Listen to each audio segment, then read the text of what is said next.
In the last 6 months, I've completed 2 marathons and I'm currently signed up for a third. As a beginner to running, the thought of completing a marathon a year ago seemed impossible to me. Now, of course, running is one of my favorite activities. Before I decided to run, I always assumed marathons were for the varsity athlete or seasoned runner. I then learned that every runner has to start somewhere, and every marathon finish is a unique experience. Today, by going over a short history of marathons, a training plan, and my first race day experience, I hope to share with you what it is like to complete a marathon for the first time.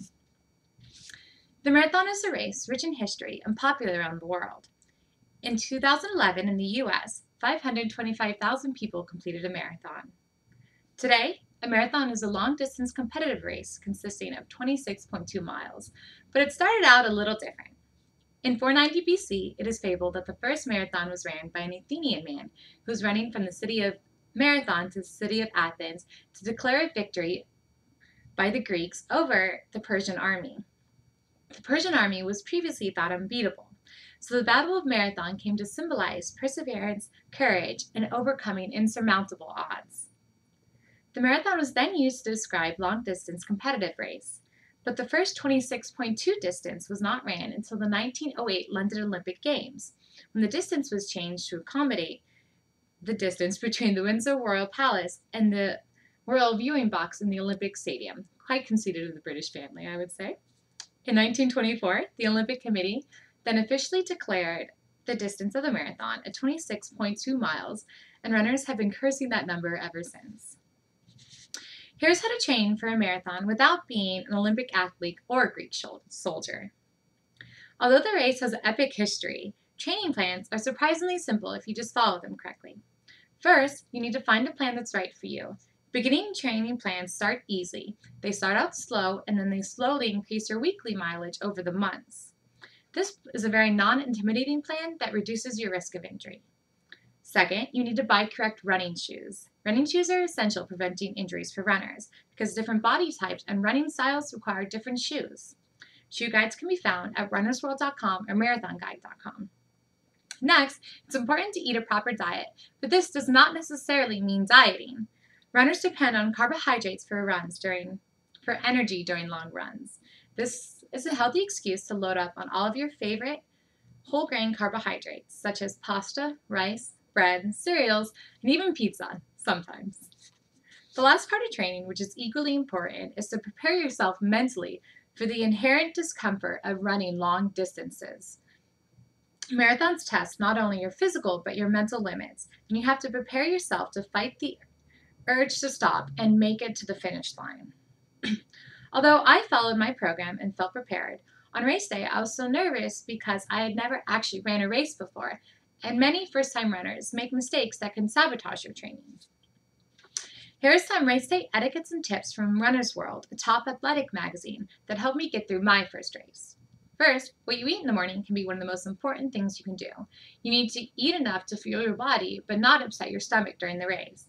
A bagel and a fruit smoothie did fine for me. Second, you need to make sure to start out slow. Adrenaline makes you run faster than the pace you trained at. So starting slow compensates for any overeagerness and make sure you don't exhaust yourself before the finish line. Third is you need to listen to your body and hydrate enough, but don't come to a complete stop at the water stations or you're going to cause a traffic jam on the course and you will not have happy runners behind you. If you need to stop, keep running, grab a drink, and go to the side of the street for a break. Next, awkward things are going to happen during a marathon, like chafing, which is extremely painful. In order to avoid this, you need to use Vaseline to line any places that you think skin and clothing might rub together, or skin and skin might rub together. Next, a little tidbit is you're not supposed to wear your shirt before you actually finish the race. In the registration packets, marathons give shirts to promote the event, but it's considered ill-formed to actually wear it before you cross the finish line. Kind of like a rite of passage, earning it sort of thing. Eventually, when you've reached the finish line, again, keep walking and don't come to a stop once you cross the line. You do not want to cause a traffic jam of equally tired people. Even with training tips, the race was still one of the most hardest fought accomplishments of my life. What's great about running your first marathon is that you don't know how you will react to events until you confront them, specifically your mental demons. Here's an inside look of my emotional journey through the race. First, miles 1 through 13 were really nice. I felt on pace, I felt strong, and I was really proud of myself for accomplishing this task. Miles 14 and 16 were the exact opposite, though. They were the toughest miles I have ever ran, and my emotional timeline went a little something like this for the second half. Mile 14 was just pure determination. This is what I trained for. I knew it was going to be tough. Just keep running, I told myself, which was obviously much easier said than done. The next stage, then, was anger. Mile 16, the pain wasn't going away. Why didn't I train harder? Of course, I told myself.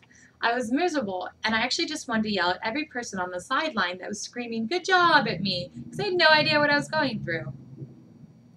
The next stage was pain. Mile 18, I had to stop for the first time to walk during the marathon, but it turned out that walking hurt just as much as running. And I still had 8 miles left to go. I had no idea how I was going to get through it, which led to the next stage, which was just fear. Mile 19, I was terrified for the first time that I might not actually finish the race. But then, thinking of the humiliation I would have to face for telling my friends I didn't finish actually hurt more than the pain in my legs. So somehow I told myself not to think about it and just run. The next thing I can only describe as sort of a mind-numbing reasoning. At mile 20, I was just determined to run the race. But the only thing you have to do to accomplish this is just to keep running, which is so much harder than it sounds. But you tell yourself that you can get through anything, that you can stand anything for an hour in your life, and it'll be over so soon. Don't think about it. Just keep running. After I crossed the finish line, which I did after a lot of internal pep talk, I thought I would be overwhelmed with feelings of pride and accomplishment, but I was surprised when mostly I was just hungry. I was so tired. The only thing I could think about was literally grabbing a sandwich, sitting down, and being overwhelmingly happy that I was not running for the first time. Now that we have gone over historical significance, training programs, and a first-hand account, hopefully you have a complete picture of what it takes to run a marathon.